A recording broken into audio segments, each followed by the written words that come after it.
Well, hello everyone. My name is Dr. Erik Starr at Team Healthcare Clinic, and I want to take a moment to welcome you to the workshop tonight.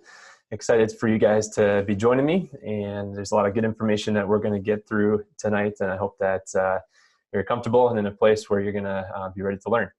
So as we get started tonight, I know there's many of you that are watching that have yourself or know someone with a multitude of different types of neurological conditions or brain-based disorders, whether that be ADD, ADHD. I know there's some of you watching with balance and dizziness issues, brain fog, anxiety and depression. I know we have a lot of patients in our clinic currently right now that we're seeing for that, autism spectrum, and many more. So I hope that those of you that are watching can relate and just really learn a lot from what we're going to go through tonight.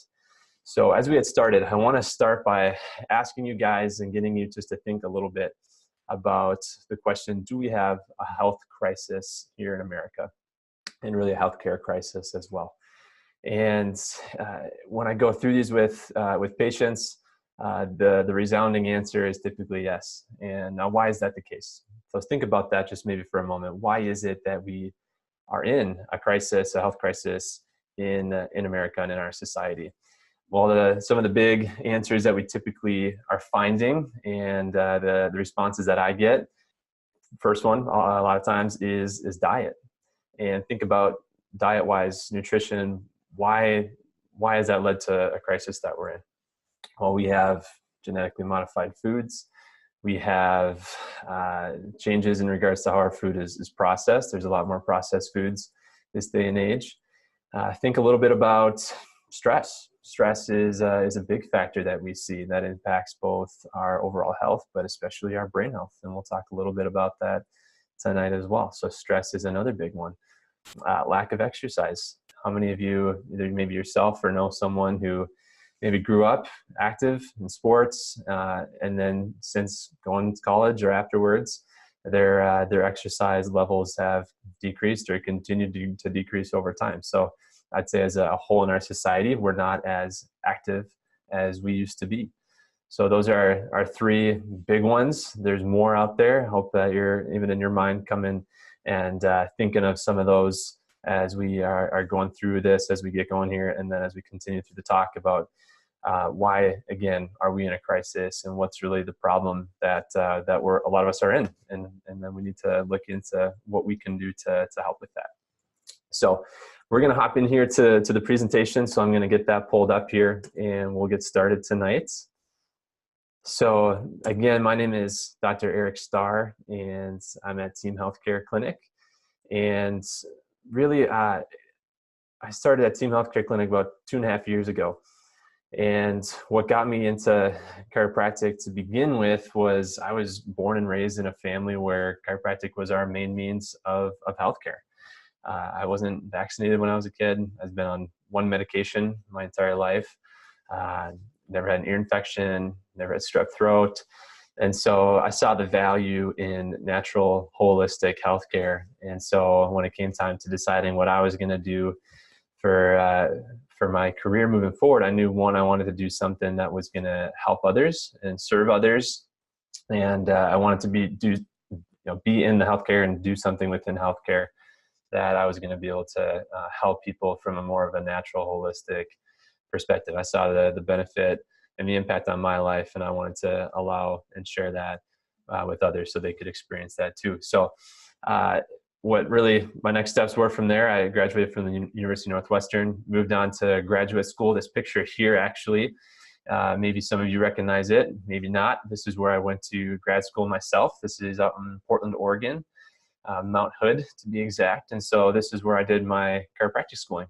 And it was here that I developed really a passion and a desire to learn more about the brain and nervous system. And I had the opportunity to shadow a couple of the top doctors in the field of chiropractic neurology and functional neurology. And I had the opportunity to really glean a lot of wisdom from them. And it was really from those experiences that led me into wanting to learn more and more about the brain and nervous system, brain-based disorders and conditions, and how from a functional perspective we can improve the outcomes of these conditions outside of just medication. And so that's what led me into my desire to learn more about that. And now I've officially passed my my board exams for having a specialty in neurology. So I am now a chiropractic neurologist, and love this topic. And so I'm excited to be able to share more with you guys tonight about that.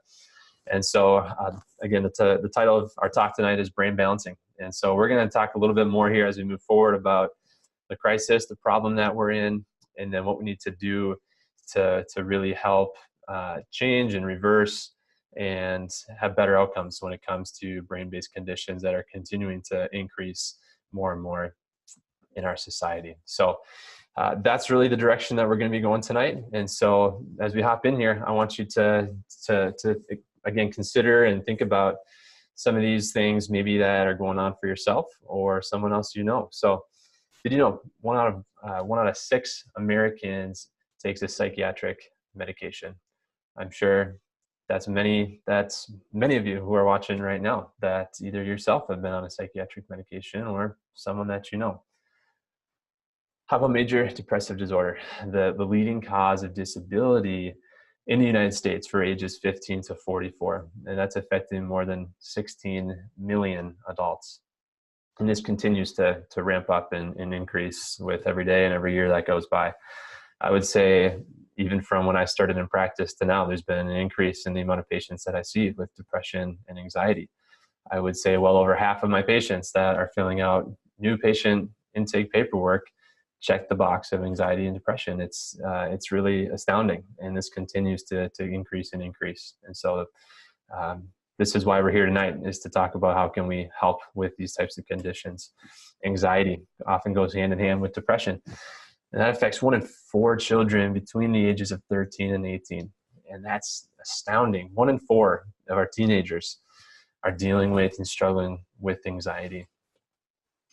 When it comes to neurodevelopmental disorders, 1 in 4, either ADD, ADHD, autism, OCD falls into this category, more neurodevelopmental disorders. And this number, again, has continued to increase and increase over the last several years, last decades.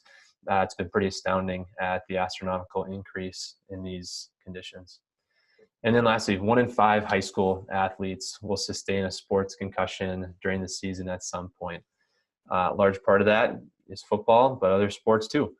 And so it's pretty amazing. Again, the number of younger students, athletes that we're seeing even here in the clinic that are dealing with the effects of concussion, whether that's acute or something that's been going on for a longer time, and the effects of a concussion from maybe months or years ago. And 90% of these head injuries actually don't even involve a loss of consciousness. A lot of times people think that, well, you need to be knocked out in order just to sustain a concussion. Well, it's not the case at all. A lot of these don't even occur from direct blows to the head even. It can just be the brain that's bouncing within the skull. And so that can lead to concussion and concussion-like symptoms as well. So many of these things don't involve a loss of consciousness, which a lot of people aren't as familiar with. Now, I'm sure many of you that are watching can relate to this. How often do you maybe go to a healthcare provider and they're looking at your symptoms? They're looking at this and this and this, or this and this and this, and they're becoming kind of the filter per se. So say you got, man, I have something going on with my heart. Well, we're going to go down here and we're going to take a look at the cardiologist, and we're going to see what they say. Or my GI tract isn't functioning well. I have gas or bloating or constipation. Well, let's go down here and let's go see the GI specialist down in this branch of the tree. Well, my liver's not functioning. My thyroid's not functioning very well. Well, let's go down, and I'm going to send you to this specialist, to an endocrinologist, and we're going to take a look at that. And so I know many of my patients can relate to the fact that they're getting put to many different providers. And what is often the solution in the case for that? Medication. And so, well, you got this going on, we're going to give you this medication to help with that. You got this going on, we're going to give you this medication to help with that. But we're not really getting to the core, and we're not getting down into the roots and taking a look at the causes of what could potentially be going on to allow these symptoms to arise. And so our goal in the clinic here, and my goal with patients, is to not just take a look at the symptoms, but to really narrow in and focus in on the root cause of what could be going on, because a lot of times a single or a couple of different root causes are leading to a multitude of symptoms. And so we got to get down to the core and the roots to figure out what's going on with our patients. Now, we established already that we have a health crisis here in America. We have really a healthcare crisis in America as well. And so we've established that. Now, according to the World Health Organization, 88% of disease in the United States is due to chronic disease. That's a very, very large number, and a large amount of diseases that are due to chronic disease. Now, I'm not taking anything away from Western medicine or standard medical providers. They're excellent at what they do for acute care, and thank goodness for that. If I driving home tonight and get in a car accident and say I break my arm, I'm not going to the chiropractor tomorrow. I'm going to the hospital, and I'm going to get that x-ray and take a look at and dealt with. If my dad or my grandpa or whoever has a heart attack, well, I'm not going to, again, be going to get some herbs or a supplement. I'm going to be heading to the emergency room, and they're going to handle that and take care of that. And so certainly our Western medicine is outstanding at what they do with more acute care. But when it comes to these chronic diseases, a lot of times they're not very thorough, and they're not very all-encompassing of someone's health to take a look at, well, what's going on and what's causing this to happen and what's leading this to become maybe worse and worse and worse. And so this is where we want to step in and to provide help for patients that are dealing with these things. And even the World Health Organization states that 90% of all diseases prevalent today are not treatable with orthodox medical procedures, whether that's medication or surgery or whatever it might be. And so we got to take a look at what are our other options. What can we do to get to the core root of what's going on with someone to help them begin to feel better and better. So there's 3 types of clinical stress that we talk about when it comes to, all right, what's causing either poor health within my body or poor brain health or whatever it might be. The first thing is physical stress. Now, this encompasses many different things. Car accidents, we see quite often. Car accidents can lead to a lot of physical stress. Physical stress from sports. Mentioned football already with concussions, but football is a big one. That can cause a lot of physical stress. Other sports can do the same thing. And so we have physical stress. We have chemical stress. Toxins within our environment, pollution. We have chemicals like we talked about earlier in our food, genetically modified foods. These types of chemical stresses puts a lot of stress on the body and can affect the processes of how both our brain, but also the other aspects of our body and our organs work. And so this is another big one that we have to address with patients that come in with these types of conditions. And then we got emotional. I'm sure none of you deal with emotional stress, right? From relationships, from work. We all tend to deal with emotional stress for a certain degree. And so we have to take a look at what's maybe leading to these things happening as a result of emotional stress. And we got to work with and handle and deal with these things as well. So again, 3 types of clinical stress we look at. We have physical, chemical, and emotional as well. Now, we talked about stress. We talked about how our food and our diet play a role within that. These are a lot of poor health habits that our society has gone into. And we mentioned also not being active, lack of exercise. Sometimes this is what maybe you or someone you know, their idea of walking the dog, right? Getting the car out and taking the dog for a walk. Hopefully none of you are going to that extent, but I thought this was a pretty funny picture to demonstrate that point, that we're really in a society where exercise isn't maybe as important as it used to be, or maybe we know the importance of it, but it's not something that we're participating in on a regular basis. So what about our healthcare system? We go to the medical provider, Western medicine. What's their first thought? Think about maybe, all right, what's typically their first thought when I meet with my medical doctor? Well, what condition do you have? What's your diagnosis? Now, diagnosis can be a great thing. It helps us direct our care more specifically to help someone. But sometimes having a diagnosis can be a bad thing. It can be a negative thing too. And so this can deter patients from getting certain care that they might need or could benefit from. And this leads right into the second thought. So first thought, what condition do they have? Think about for a second, what's the second thought that typically a medical provider is going to have?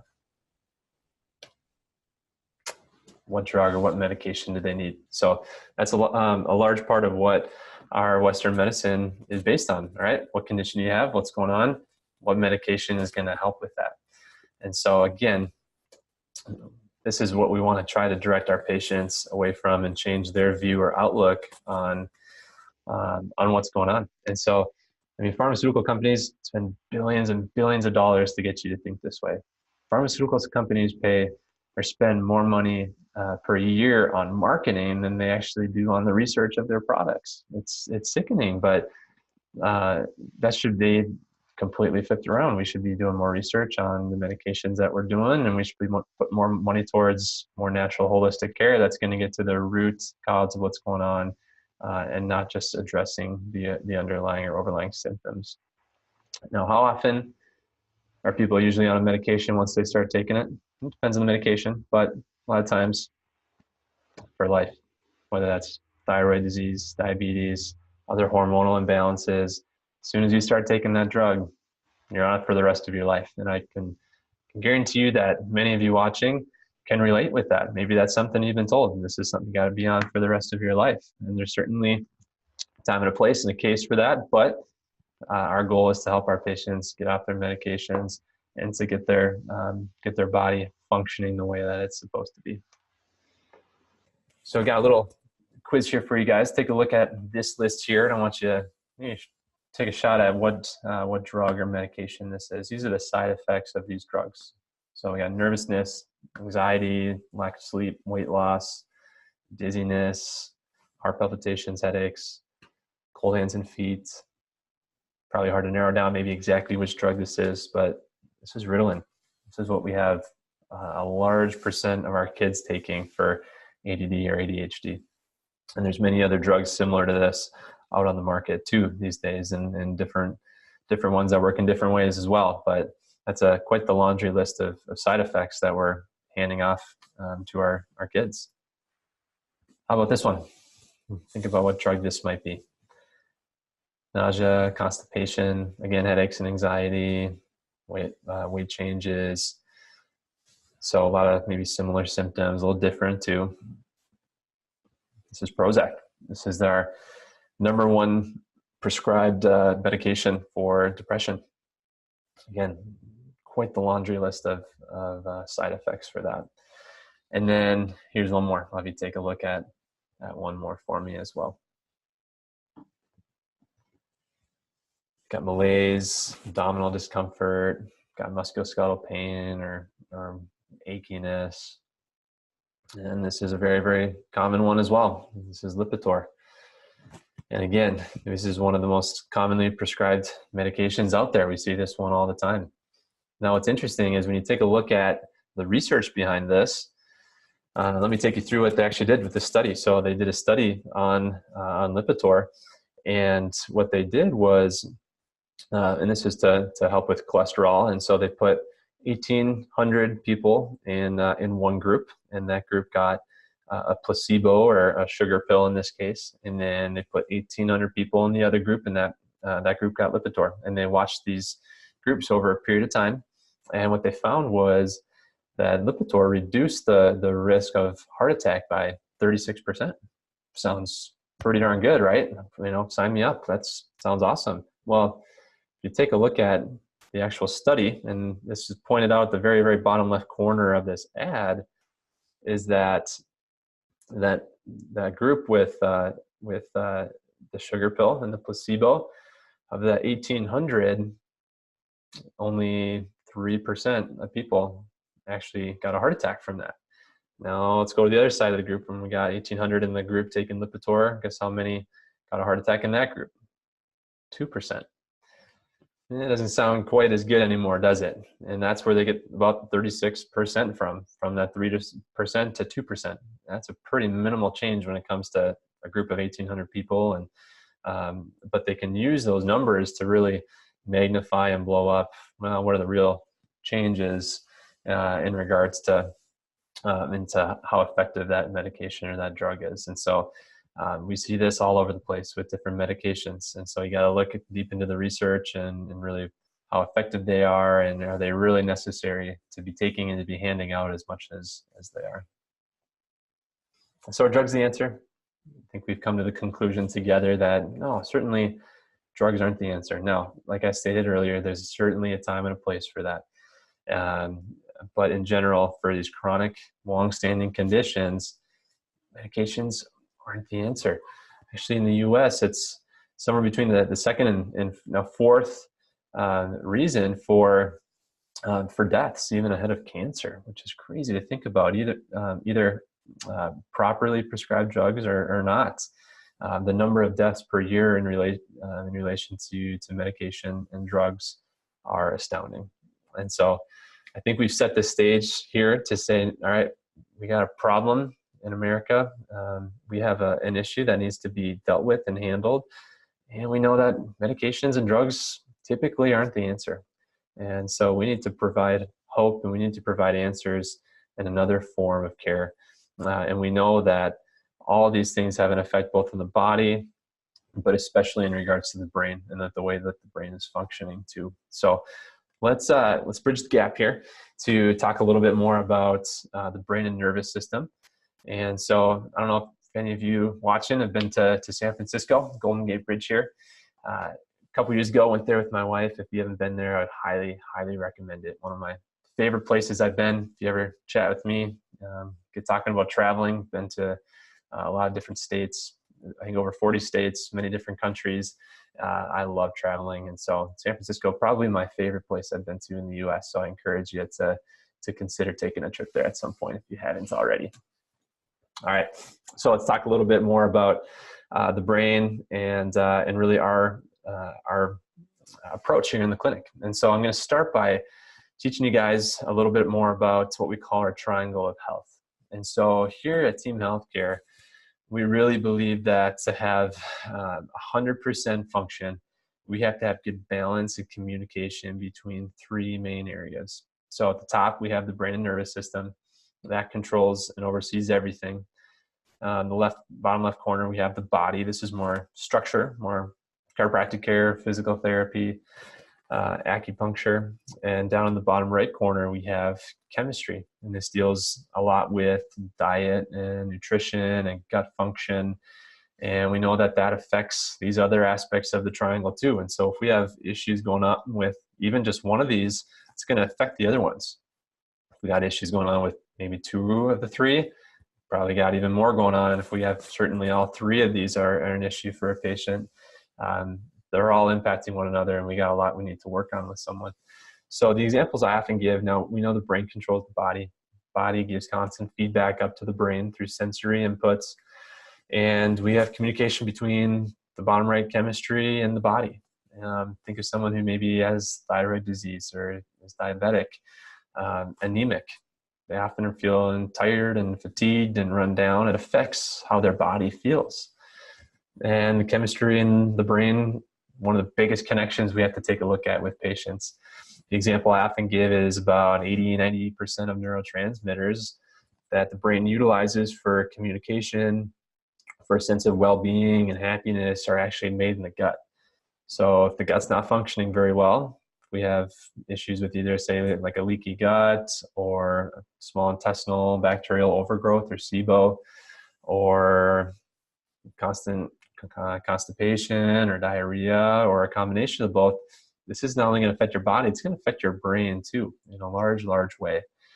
And on the flip side, your brain and the way that your brain functions greatly impacts how your gut and your chemistry function as well. So the example I often give on the lines of concussions, like we talked about, you see a lot of concussion patients coming through the clinic, and one of the things that we're seeing more and more of, and actually what the literature is showing more and more of, are concussions and traumatic brain injuries are leading to issues within the GI system and the gut. And leaky gut is one of those things that we're seeing a strong correlation with. And so not only do we need to take a look at the brain with these concussion patients, we have to take a look at their gut too, and making sure that their poor brain function isn't beginning to affect their poor chemistry or gut function too. So it's imperative that we take a look at each aspect of the triangle to see how we can best help someone in their health moving forward and help them to regain their health and get them functioning as close as we can to 100%. So when it comes to these conditions, and we've mentioned these already, I know everyone that's tuning in right now and watching this, either probably yourself has had issues with this, or you know someone that's had issues with these. Really, these are all symptoms of really the same problem, and that's all leading to we call brain imbalance that's happening. And so think of it a little bit like an orchestra. So there's many different instruments, a lot of different pieces that make up that orchestra, and they got to be playing together. They got to be playing in sync and tune on rhythm, and if not, it's probably not going to sound very good, is it? In the same way, the brain works very similarly. There's many different aspects to the brain. Communication is complex, and if it's not communicating together and working in tune and in sync, especially between the left side of the brain and the right side of the brain, we're going to see issues popping up, and these are a lot of what we're seeing right here. Issues with ADD or ADHD or autism. Those are often right brain deficits. The right brain is disconnected from the left brain and they're not working together. Depression and anxiety, often an imbalance within the frontal lobes and how the frontal lobes are working. Balance and dizziness, oftentimes imbalances within the vestibular system or the cerebellum. Brain fog falls into the same category, including a lot of inflammation within the brain too, and concussion oftentimes as a result or it leads into underlying brain imbalance. And so we have to take a look through thorough testing, examination, through proper treatments, and we got to do some teaching to help these patients as we move forward with them in their recovery. So think about if we have one side of the brain that's working like the Minnesota Orchestra, and then we got another side of the brain that's a high school band. Well, that's probably not working super well, probably isn't sounding very great, and we got some things that are probably out of sync. And so we got to work on balancing out the brain to get both sides working better together, so we have better communication, better optimization, and really better balance. And so all these conditions, again, that we see here, really at the root core, there's a brain imbalance that we have to address and we have to work with and take a look at further. Now, I want you to think about some of these things, and if these maybe relate to you or someone you know, but especially think about yourself. Have you ever experienced some of these things? Have you experienced fatigue promoted by brain activity, whether that's driving your car, reading a book, maybe doing something that involves a lot of brain power or thought, whether that's a puzzle or a Sudoku, whatever it might be? Has this ever led to really a sense of fatigue and tiredness and just wearing you down? Think about that for a second. How about depression? I'm sure, again, many of you watching either struggle with depression or you know someone who is struggling with depression. Many of us do. And then how about poor digestive function? Probably very similar. Either ourselves have experienced that at some point or you know someone that has. And so what do all these things have in common? I'll let you think about that for just a moment here. What do each of these three things have in common? I bet you're going to be surprised at what they do have in common. And that is this. These are actually the earliest signs of an aging brain. And so we see this a lot in the clinic, and we got to stop the process of brain aging as soon as we can. And so when we start to see these things, we get alerted. We say, hey, this isn't normal. This is a sign of an unhealthy brain. And we need to take steps to improve someone's brain health and their overall health so we don't continue to move down the path towards more and more of an aging brain. So really, depression is a lack of healthy brain firing, and is actually what research has been showing. One of the first signs of dementia is depression. And so again, you or someone you know is struggling with depression. This is that's certainly a sign of an unhealthy brain that isn't firing and isn't stimulated the way that it should be. And this needs to be addressed before this continues to worsen and worsen. Now, there's more moderate, significant, severe signs of an aging brain as well. So inability to focus, difficulty learning new tasks, chronic constipation, and then you get into more significant signs of brain degeneration. We're seeing inability to work professionally, appreciate life, early signs of neurological disease. This is fascinating, actually, in and of itself, because a lot of times, say Alzheimer's, for example, there's 7 stages to Alzheimer's disease. And when you start to see someone, or maybe yourself, that's having issues with short-term memory, remembering where they misplaced things for an extended period of time, or maybe your parent or grandparent starting to forget kids' names or grandkids' names. A lot of times we think of this as being the early sign of Alzheimer's disease. Well, really, of the 7 stages or steps, this is probably stage 4 or 5. And so this is certainly pretty progressed when we get to that point. And so we need to pick up on those things earlier so that we can reverse and help with preventing further progression of those things. And there's certainly a point when these things become irreversible and not changeable. And so we want to pick up on these things as soon as we possibly can so it doesn't keep progressing.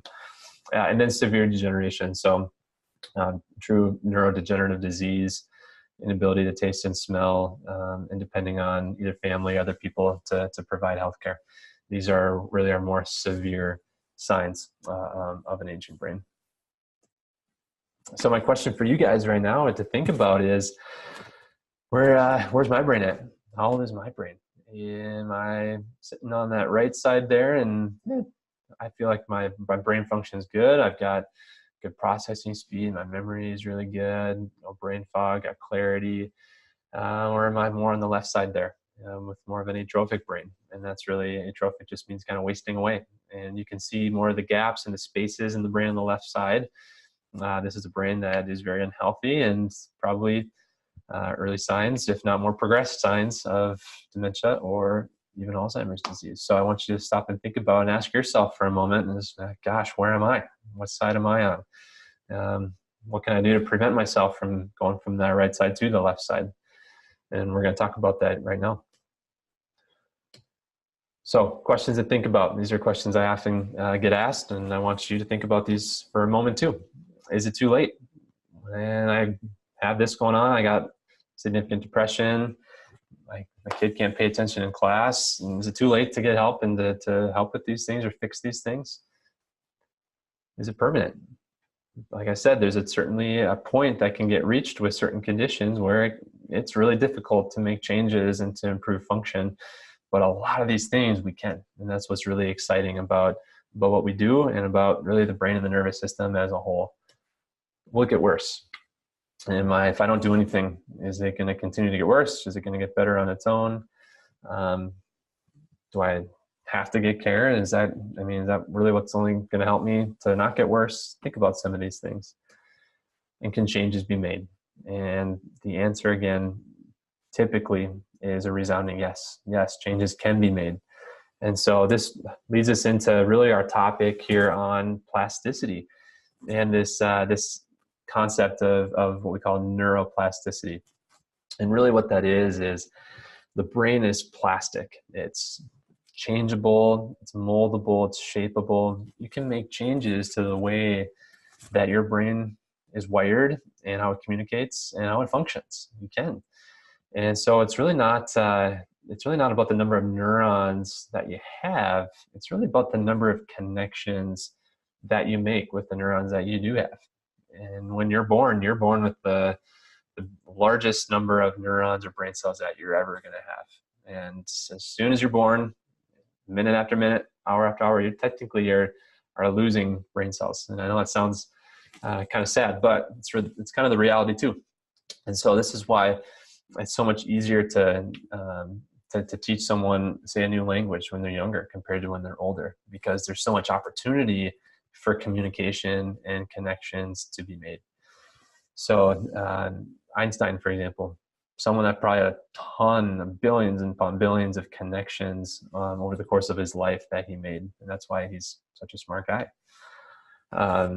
So now, what leads to plasticity? How do we develop plasticity and change and better communication within the brain? Really, you gotta stimulate it. You gotta activate specific neurons or brain cells to get them to branch out and actually make new connections within other aspects of the brain. And so we're going to talk about that here in a little bit and how we can do that. So we can train our brains to do better. We can also do things to worsen our brain. And so there's really two types of plasticity. We can have negative plasticity, where we do something over and over again in a negative way, and we build efficiency in our brain cells and our nervous system.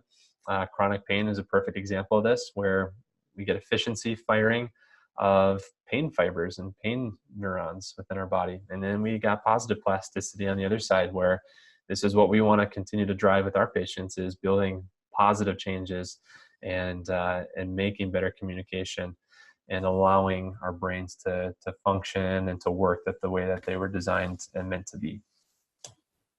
So how does this happen? How do we build plasticity? How do we make our brain and nervous system more plastic? Well, there's three things that we got to take a look at. So the first is reducing inflammation.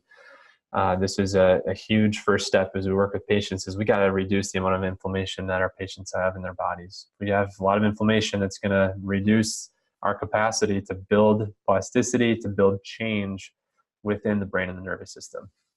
Number two, we got to improve fuel delivery. And three, we have to have precise brain stimulation and rehab. And I'm going to put a little emphasis on precise there. There's a lot of different things you can do out there for overall brain health, and a lot of those things are great. But the more precise and specific we can be to the areas that are weak or lacking communication, the better balance that we can make within how the brain is functioning, the better our outcomes are going to be with patients. So let's start with inflammation. Now, we've talked a little bit about diets already, talked about genetically modified foods. Certainly, these have an impact in regards to how we build plasticity within our brain. And remember, we got positive plasticity, but we also have negative plasticity that can happen. And so we have a lot of inflammation within the body and within the brain. We can have a lot of negative changes that are happening too. We talk a lot about getting lab work done and taking a look at blood work in the clinic here. Food sensitivity testing, looking at autoimmunity. Certainly, again, that chemistry piece of the triangle has a huge impact on how the brain functions as well. Gut health, just touched on that. And then stress, like we talked about. Stress has a very, very negative impact in terms of how the brain functions. And so we have to address these things with patients. We have to take a look at these things. And these are things that no single drug or medication can fully address. And so this is why we have to take a look at people's diets and begin to make changes so that we can reduce the amount of inflammation that their body and their brain are experiencing. So we got to reduce inflammation. We also need to improve fuel delivery, and that's really in the form of glucose and oxygen. And so having proper blood sugar stability is extremely, extremely important when we begin to work and communicate with our patients. And you don't have to be diabetic, you don't have to be pre-diabetic to have issues with blood sugar stability. And when we start to have spikes of high blood sugar and then drops and then spikes back up and down, this is actually inflammatory to the brain. And so we have to work on leveling out people's blood sugar so that we don't have so much up and down and swings going on. This is oftentimes leading to emotional outbursts and issues with behavior in kids. And when we see ADHD kids, oppositional defiant, whatever it might be on the spectrum, we have to address proper blood sugar stability so that their bodies aren't going through these massive mood swings.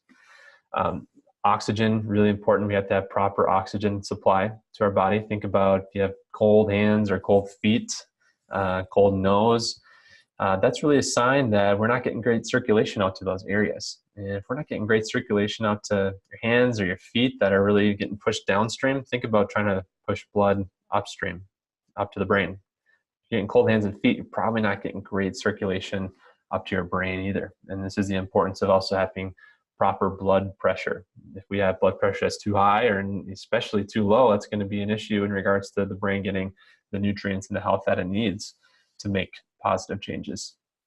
And then exercise. We touched on this a little bit. Exercise is so important, not only for the body as a whole, but for your brain health too.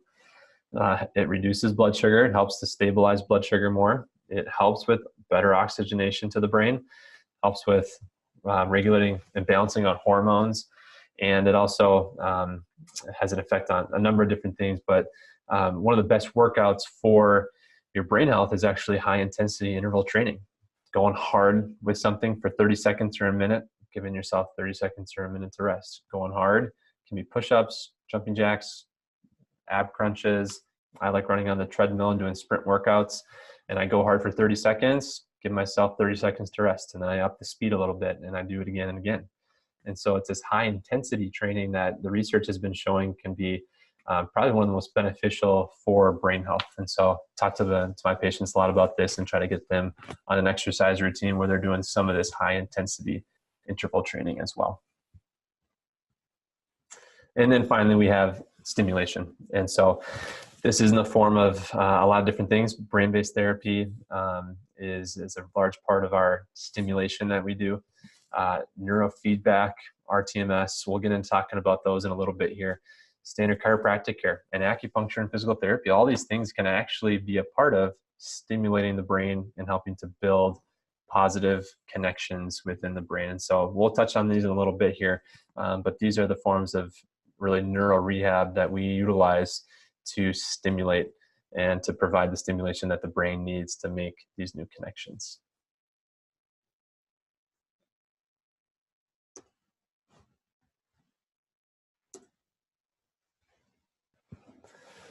Now, there's no better example of this story of plasticity than Carly right here. Carly has cerebral palsy, and when she was born, she was told that she would never walk, never talk, she would never dance, she would never get to do the things that maybe normal kids would enjoy doing. And really over the course of Carly's life, her parents looked into this triangle of health. They started looking at her brain, looking at her body, her chemistry, and addressing each of those things. And as Carly got older and older and developed, she began to talk, and she began to walk and to run and to dance and do the things that the doctors told her she would never be able to do. And it's hard to fault the doctors. They didn't know any different. They aren't aware of necessarily the changes that can be made to a brain to allow these things to happen. And so Carly now is graduated from high school. She's on to college, and she's really a living, walking miracle. And her story is just incredible. And for those of you that are familiar with the clinic and maybe go here, this is actually Dr. J's daughter. And so this has a special place in my heart and in our heart here in the clinic. But she's a perfect example of how the brain is plastic. It's changeable. You can make new connections and stronger connections in communication. And so I love sharing her story because she's just the perfect example of how the brain can really, really change. All right, so we've gotten through, again, from the start, we've talked about the problem that we're in, this crisis that we're in, and now how this is related to our brains and brain function, how that can lead to an unhealthy brain or a brain imbalance. And so now we've talked a bit about plasticity and how we can make changes to the brain. We can improve that imbalance and get the brain in better balance again. And so let me step into now just talking about how we can offer you more help, how you can get help here. And so as we move forward here, I want to just make a couple promises, and one of them I hope that I've already really done for you guys is that you come away learning something new, that you learned something new tonight that you didn't know coming in. Number two, I'm going to offer you guys an opportunity to get help. And that's really what we want to do here in the clinic. That's our heart, as we want to serve people and we want to give people the help that they need to get their life back and get them functioning at 100%. Now, in the clinic here, we talk about the 5 pillars of health as being 5 critical and essential components of someone's health to really get transformational type of change. And in the clinic here, we have what we call our transformational programs. And that's really founded upon these 5 pillars of health. So we have digestion, digestive health and detox. We have nutrition. We have hormones, exercise, and brain health. And I'm going to take a second here just to allow Dr. J actually to show us a short video of really more in depth of these 5 pillars of health. So take a moment here, and I want you to listen to what he has to say about, again, the 5 pillars of health. Hi, I'm Dr. Jay Birch, and I'm one of the co-founders of Team Healthcare Clinic. If you suffer with difficulty losing weight, fatigue, depression, a low sense of well-being, or are just looking to optimize and maximize your overall health, we found there are 5 key pillars that you need to focus your efforts on. The first key pillar is digestive health and detoxification. Chronic disease and inflammatory processes can be reversed by fixing your body's bacterial diversity. Research is now pointing towards a healthy microbiota for the reversal of weight gain, emotional dysregulation, and fatigue. The best approach looks to first remove what's not needed and replace it with what is. The second pillar is nutrition. Each of us are unique individuals and therefore require unique nutrition. Micronutrient and food sensitivity testing can determine what foods best serve you and your quest for help.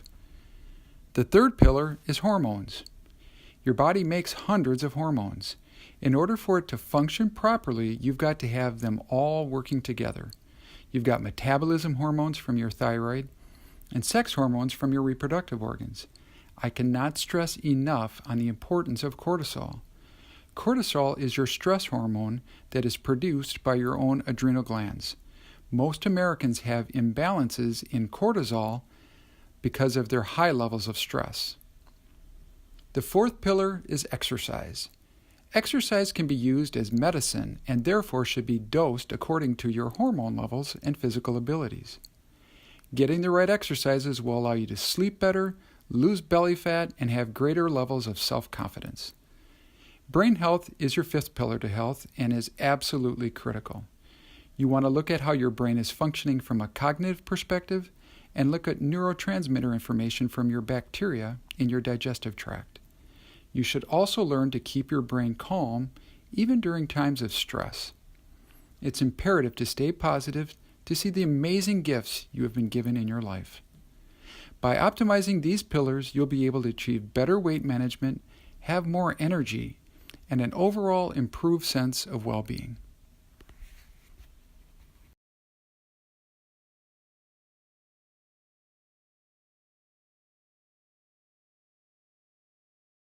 So these 5 pillars of health are so critical and crucial to address in any patient that we deal with. And if your medical provider isn't taking a look at each of these 5 core pillars, they're probably not getting to that root cause and addressing everything that needs to be looked at and addressed when it comes to your health. We don't look through just a single lens here in the clinic. We're taking a holistic, all-encompassing approach and look at your health and how we can improve that. And the 5 pillars of health is crucial for us to do that. So to get success, we got to take a look at a lot of different things. We got to look at gut, food sensitivities, hormones. Do we have imbalances within the gut that need to be changed through supplementation, vitamins, and dietary changes? We got to reduce and correct inflammation within the body. We talked a little bit about that today, and we got to take a look at potentially leaky gut or barriers within the gut that are affecting chemistry, affecting the body, and of course affecting brain and brain health. So my question to you guys tonight is, do you want to optimize your health? Take a moment and think about that. I hope that your answer is yes. I do, and everyone here in the clinic does. And so we want to help and come alongside you so that your answer is a resounding yes, so that we can begin to make changes in your health. And this is done through what we call our 3 T's. And these are, again, another critical step in our transformational progress that we want to make with patients. And so that starts with 1, the first T is proper testing and thorough testing. We have to have the right treatments in place to help you, and we have to have teaching or coaching. And we're going to get into each of these here. And so the first step here is we have to order the correct tests. we don't want to guess when it comes to your health. And I sure hope that you wouldn't want someone to be guessing about your health either. We want to know exactly what we need to be addressing and dealing with when it comes to your health so that we can provide the right treatments, get you on the right protocol, and get you feeling better quicker. And so we do this in a number of different ways. All right, from a brain perspective, we take a look at a multitude of different things right here. We look at EEGs. So an EEG is like an EKG. EKG measures electrical activity of the heart, and an EEG measures electrical activity of the brain. And so it gives us a very objective look at how your brain is wired, how certain areas of your brain are firing, different brainwave patterns. And then this often clues us into more specific treatments with either RTMS or neurofeedback, which we'll get into shortly. We do neuropsychological testing. We do what's called a brain span test, and we're looking at omega-3 to omega-6 fatty acid ratios, which combines that with some testing that's done on an iPad to look at memory and cognitive speed and functioning as well. So that's a really valuable test that we like to utilize for assessing someone's brain health. We have our balance plate or force plate that gives us some objective measurements on your balance. And then with treatment, we can go back and we can show progress and changes and take a look at your balance and how your brain is aware of where your body is in space. And then labs. There's a lot of different labs that we take a look at, anywhere from autoimmunity testing, food sensitivity testing, basic blood work. There's a lot of different things we can pull into play. Cortisol, saliva testing, looking at your stress hormones. And so these are really our crucial first step to get the patient off on the right foot to make sure that we're addressing things correctly and specifically. So these are some examples of some different testing. This is we call our functional profile. This is about 60, 70 different lab markers that we take a look at on a lab panel. Pretty crazy. This will give you a little perspective on how maybe our healthcare system is in a crisis too. If we submit this through to insurance, that's about $2,400 if we submit that to insurance. If you do it upfront in cash, it's $275. It's one of the best deals that we have in the clinic, and again, shows really maybe how messed up our healthcare system is. It's that expensive to submit that through to insurance, but this is a very, very thorough blood testing that we can do within the clinic here. And actually, we can put this into more of a formal lab report, which is great. And so we can take a look at lab values that maybe are normal, or ones that are too high or too low. And we can take a look at typical lab ranges that medical providers will look at. And then we have our functional ranges that we look at. So that's it's all on this bell-shaped curve. And we don't want patients sitting at the very, very edges of the cliff, per se.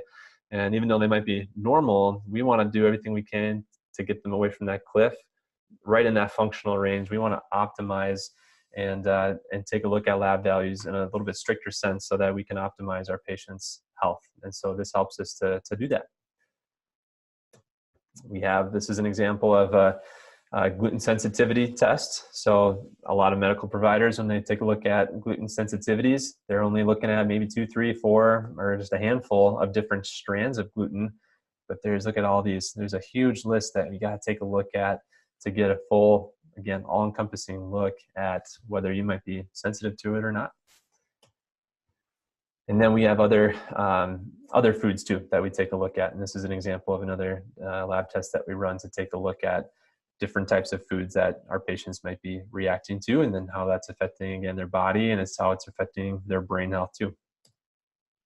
This is a stool test where we're taking a look at bacteria within the gut. And this gives us some specific direction on certain probiotics that a patient might need or might not need based upon what's showing up here in this test. So this is, again, a very valuable test to take a look at gut function.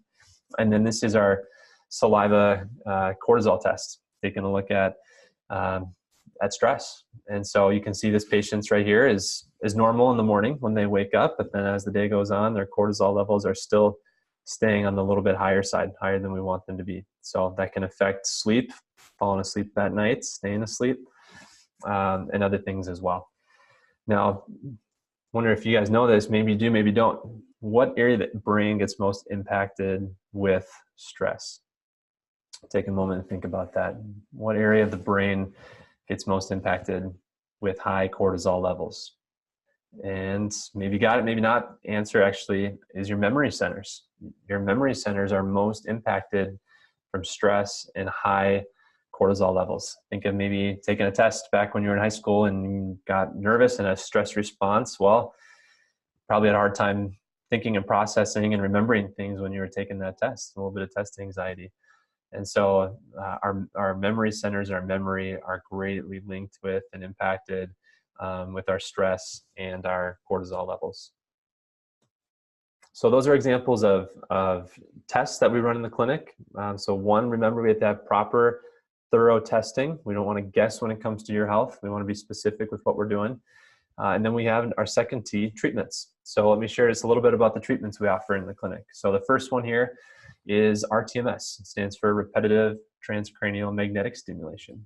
And this is actual medical grade magnet that we utilize for direct brain stimulation. So we actually place the magnet right up on the skull, and it provides a magnetic impulse that's very specific and direct.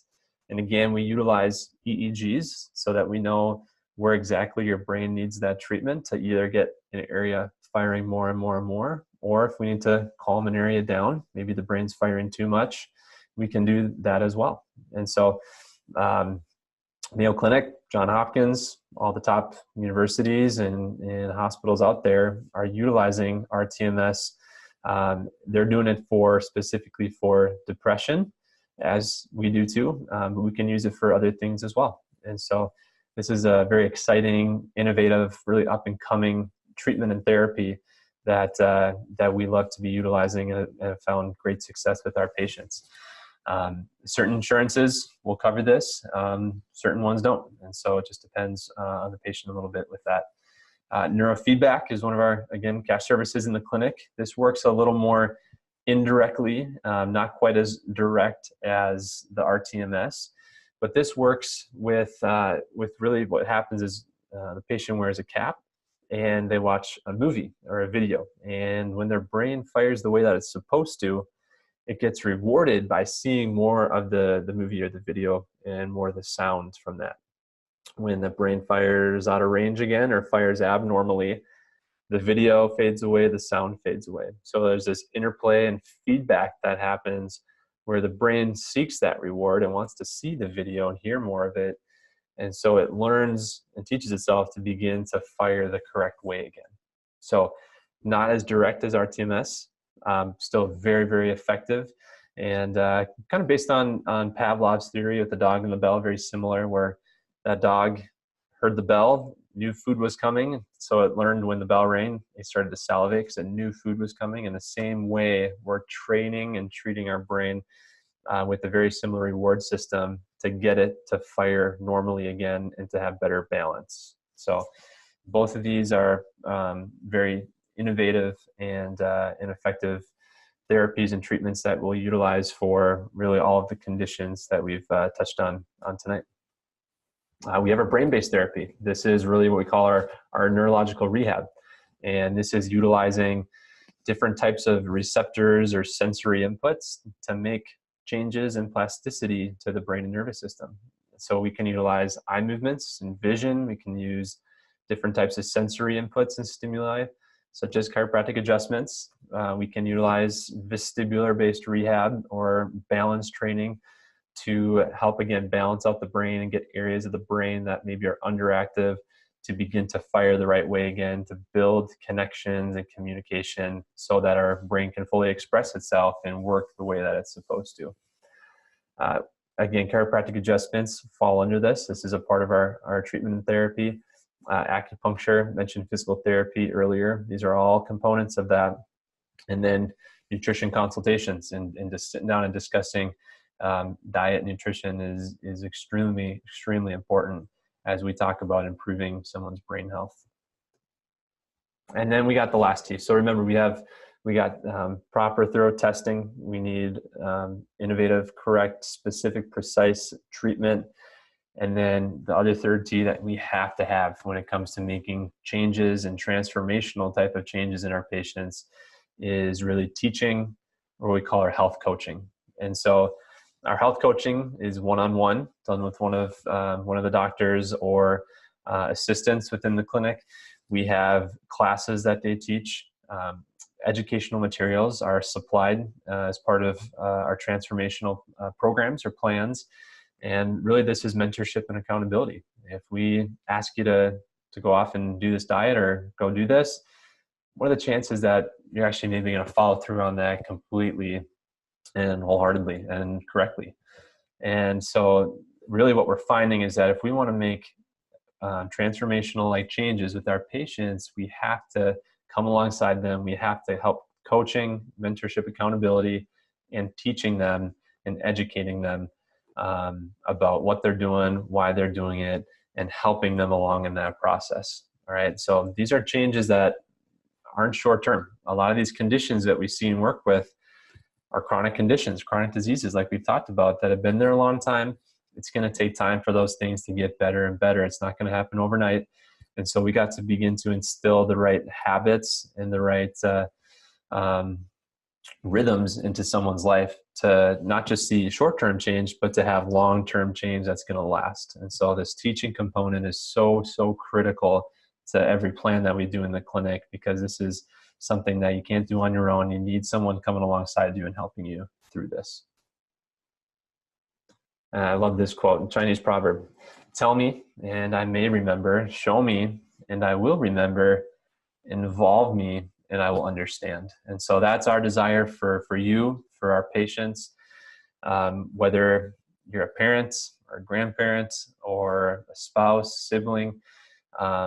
We want our patients to have someone coming alongside them and involving them in what's going on so that they better understand maybe their condition, why they've gotten this way, what we can do to get you out of that, and how we can get you feeling better and better. And so this is a very, very important aspect of what we do with our patients.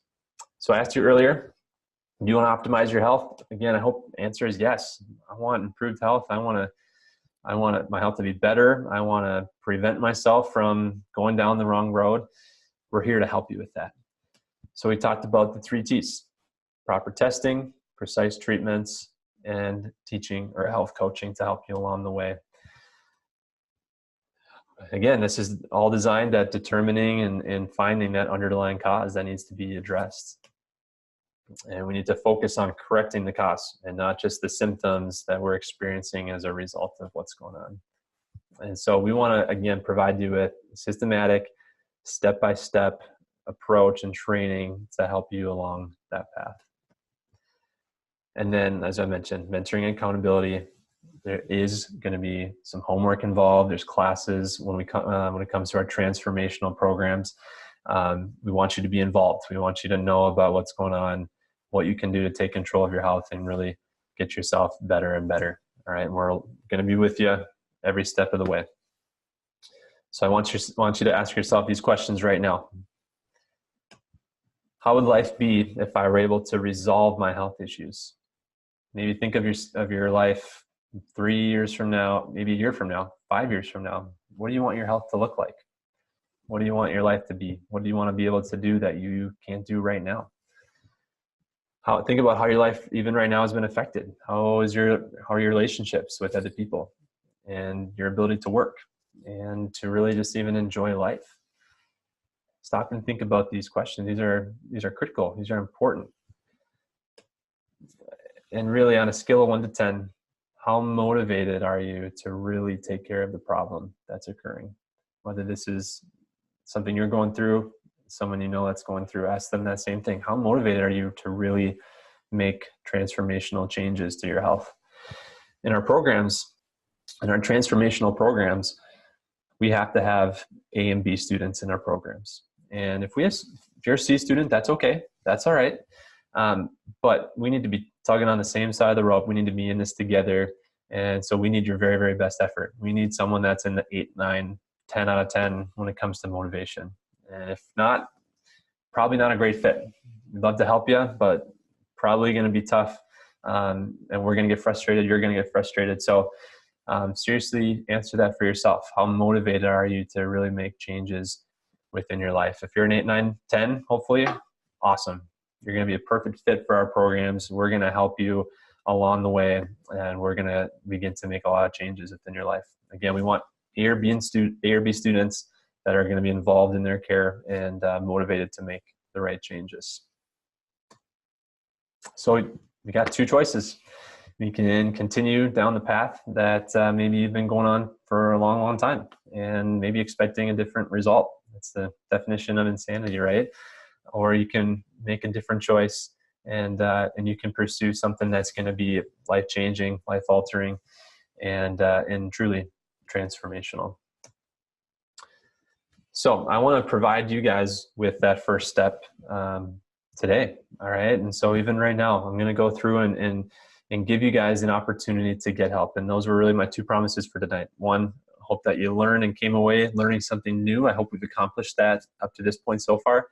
And two, I want to give you an opportunity to get help.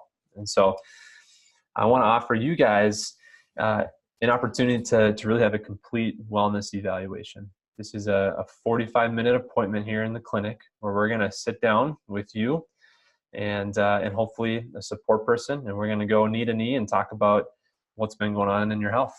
Where have you been? What has gotten you to this point?